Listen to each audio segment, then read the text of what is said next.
Hey folks, this is Kelani. Welcome back to another video where I want to have a sit down, have a bit of a chat about what's been going on this week and then what we can expect from the week to come. So the first thing I want to touch on is artifact knowledge, because this reset is actually the last reset we're going to see a bump in artifact knowledge for the foreseeable future. That means that artifact power grinding or farming or whatever you want to call it is going to be as easy as it can be right now and as fast as it can be. So if you want to push for the current artifact level cap of 50, that's the cap right now, you won't be able to go past that, then, feel free. At this point, it's not going to get easier, so do your islands, do your world quests, however you're getting artifact power, and eventually you'll reach that max of 50, and then you'll be able to unlock every Azerite trait in the game for any Azerite armor, and for what we know, into the future as well. So the point here is that 8.2 is going to revamp this system entirely, and artifact knowledge and power and level and all that jazz won't be used in the same way. Apparently it's going to be more like Legion, where we get a whole bunch of talents or traits or new abilities, and we can work our way through that instead of it being tied to Azerite armor. Azerite armor will still exist, the traits will still be there, but we won't be able to go past that heart level of 50. So everything's just going to unlock automatically when we get a new piece of Azerite armor from new dungeons, new raids, new quests, whatever it is in the future. We'll never have to regrind those Azerite traits. So that's a really nice bonus. Instead, artifact power is going to go into this new Heart of Azeroth system where, we're not too sure on the details there. Hopefully we'll see patch 8.2 on the PTR very soon so we can actually have a look at what they've been working on this whole time. Hopefully it's going to be amazing, a lot better than what we've had so far in BfA at any rate, but we won't be able to get any hands-on information until that does pop onto the PTR. Not too sure when that's going to be, we haven't heard anything. Sadly there wasn't any announcements in the Q&A this week, but it shouldn't be too long. I wouldn't think we'd be waiting more than 2 weeks from this point. Usually they're pretty quick with it, and this is a whole point of their content cycle. As soon as a patch comes out, the next one goes onto the PTR for testing, and at this point it looks like patch 8.2 might be coming kind of sooner than we think. We're not too sure how much to really trust Mother right now, but if you've been doing the quests in game, you might notice that there is a quest line with Magni and Mother where the whole 77 cycles things comes up. 77 days from patch 8.15 takes us to May 28th, I believe it was, which seems, I think that seems a little bit too soon, especially with it not being on the PTR right now, so we haven't had any testing whatsoever. I'm sure it's been tested thoroughly in-house, but we haven't really given it that public test realm round of things where we usually catch a bunch of bugs and then they get ignored. But either way, I expect to see patch 8.2 soon, and this is the last week you'll get any artifact knowledge boost. Another thing that's been a pretty hot topic this week is the leveling bugs. Now, we know a few things at this point. The potions were bugged, it was definitely an exploit, people were banned for it, and it's been quite varied in punishments, because some people got 2-day bans, some people got 31-day bans, but because the bans went out a few days ago and some were pretty short, that means some players who exploited that bug are back in the game already. Now we also know that there are no plans currently that we know of, and it hasn't happened to the people who are already back in the game, but no plans for actually taking any of those levels away, so they're not going to get rolled back. They're not going to have their alts randomly deleted, that kind of thing. So these people who use this experience bug get to keep their 120s. Apparently, a few people got a few free 120s using this bug and only got a 2-day ban. Few people didn't even get a 120, but they got the 31-day ban. So the punishment seems to be quite varied. We have no idea what's behind the controls or algorithm to decide the length of your ban, but what that does mean is that for the people who only got a 2-day ban but used this on quite a few alts, that's probably worthwhile for them. I've seen quite a few posts saying, oh, I'm back in the game, still got my 120s, I'll take a 2-day ban and 3 or 4 120s easily leveled up in, 2 hours.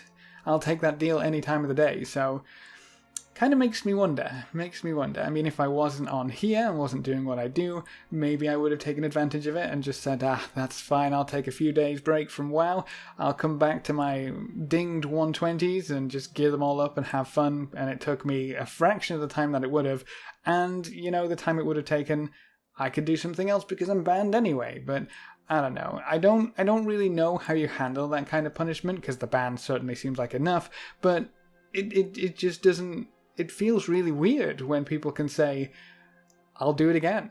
It doesn't matter if I get banned. If the ban is a short period of time at any rate, I'd happily do it again. that's potentially very worrying to me. That tells me there definitely is something wrong with leveling in WoW. But I don't want to really talk about too much. We've hopped on about that bug quite a lot already. But the other thing that happened this week was the Q&A. So we got Ian and Lord to sit down once again, and they answered a bunch of questions. We did actually get a few nuggets of information. So the first thing is Transmog. People have been asking for a way to hide different pieces of armor, like you can hide your shoulders and your cloak and your helm. Why can't that go a bit further? And Blizzard agrees. So that's going to go everywhere except for your pants. You won't be able to hide your pants. We'll still have to keep a little bit of class here in WoW, but there'll be a transmog option for hiding your chest, which was the big one, obviously showing off tattoos for the Zandalari and the Demon Hunters, the two key ones there, and then they're also going to go and apparently do it for everything, so you'll be able to hide every single transmog piece except your pants. They also talked a little bit about a level squish and how this has been talked about quite seriously internally, so we might see the levels from World of Warcraft go down quite significantly. I'm really interested to see how they'll go about doing this, although I wouldn't expect to see anything about it too soon, honestly. That kind of thing is definitely a new expansion type of thing. I don't think they'd even try to make that change before a pre-patch for an expansion or the expansion itself. And then the topic of portals came up once again, because of course it did. It's been a very hot topic recently as well, but we're going to be given a portal down to the Caverns of Time once again. So that was one of the ones where you had to do quite a bit of legwork to get down there, either go to Uldum and fly over, or I think that was the fastest one actually, but now they're going to give us a portal straight down to the Caverns of Time. If that was something that you took part in a lot, pop down there for, I don't know, Mount Hyjal or Dragon Soul or whatever else is down there. I really wish they made more use of the Caverns of Time actually. That's definitely one of my favourite areas of the game to farm old content, and we don't really see a great deal added down there anymore, and I think that's a huge missed opportunity. But we'll get a portal down there to save us some legwork, save us some flying, so that's cool. They touched on a few other things like character customization, and that they probably won't ever introduce sliders because that's too difficult, and I imagine adding in what they've added is them trying to push the boundaries of their character customization, because it's kind of stuck in the past at this point. But I don't know how you would really bring it into the present. A lot of the character creation coming out of newer games is ridiculous, honestly, compared to something like WoW, but they're also running on an engine which isn't over 10 years old at this point, so I'm wondering how limited they actually are in that. It could be interesting to see just how far they can push it and what they can get away with without entirely breaking the whole thing. I do love that they sit down with a Q&A and bring us this information and answer our questions, but I do wonder sometimes if there would be a more efficient way to get that kind of information into our laps, although it's frustrating because you have pros and cons for pretty much every way you want to look at it, right? Q&A is definitely a good one, but I feel like it's also kind of limited in what they can do, and maybe that's the point. Maybe they don't want to answer as many questions as what we can throw at them on a forum, and that way, they can pick and choose to answer a few which are easier to answer, but it also doesn't give them really any huge amount of time to come up with a more detailed response to specific questions, and some of the harder questions, because you can't ask a really hard question in a 1 hour slot of time,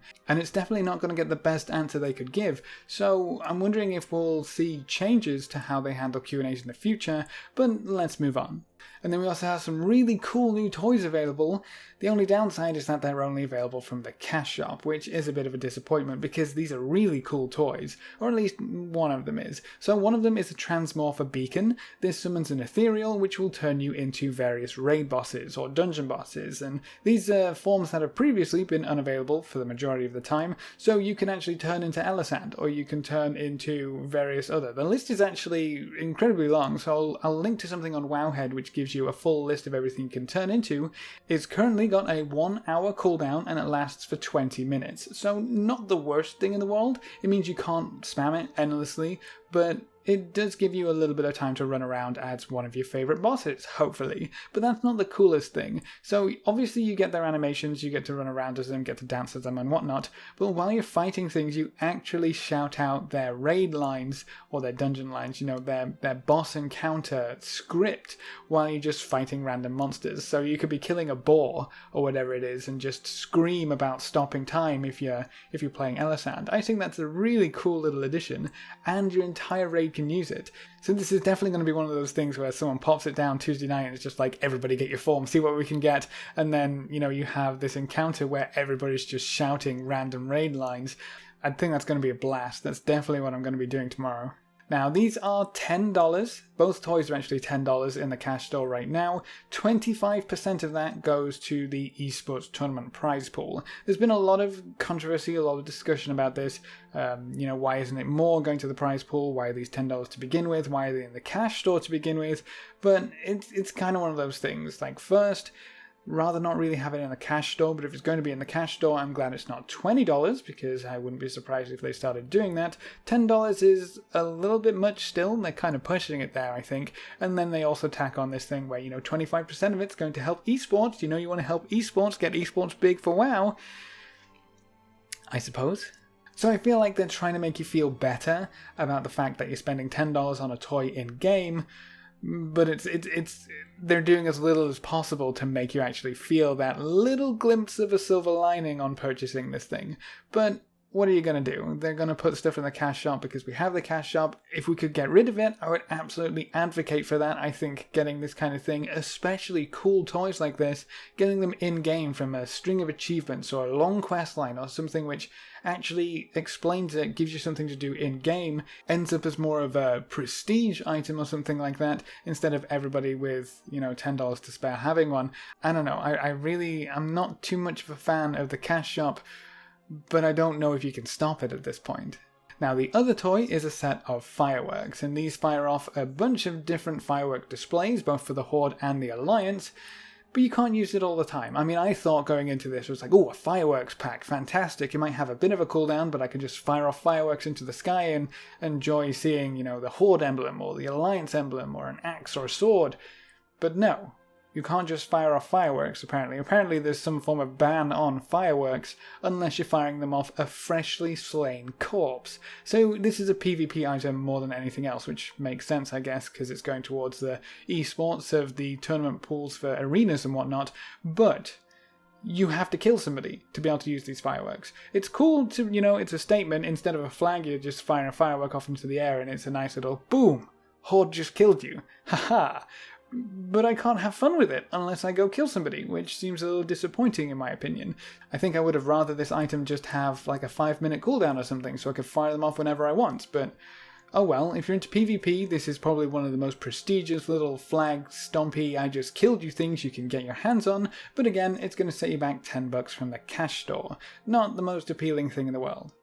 While we're talking about the cash store, I guess I should bring up that the service sale that's been going on, the 30% off for things like race change and server transfers, that's actually ending this week. So that ends on the 31st, so if you're wanting to make use of that discount, you know, no time like the present. I, as per usual, left it until the last minute, or the last 5 days or whatever, so, you know, don't be like me. If you want to server transfer, if you want to race change, it's going to be cheaper now than it will be for a very long time, by a decent chunk. 30% is nothing to sniff at, so, you know, if you want to get that done, go get it done, because the sale does end very soon. But that's all I wanted to talk about this week. Hopefully patch 8.2 will go into the PTR this week or next week, and we can make a lot of videos covering that kind of stuff, because I'm really, really excited to see the new zones, the new dungeons, what they're going to do to professions, but most importantly, that Heart of Azeroth change, because that honestly could make or break BfA going forward, and we have no idea how it works so far, so I really want to get my hands on that. What do you think that new Heart of Azeroth system is going to look like? What about the new toys in the cash store? Are they something that you'll pick up, or is the cash store something that you absolutely refuse to touch? Leave all your thoughts in the comments section below. A big thank you to all of our supporters over on Patreon. You can see their names floating by on screen. If you want to join these lovely guys and gals, you can find a link in the description below. Remember to leave a like just below the video before you leave. If you want to see more, make sure to subscribe. But apart from that, thanks for watching folks, good luck and have fun, and as always I will see you next time.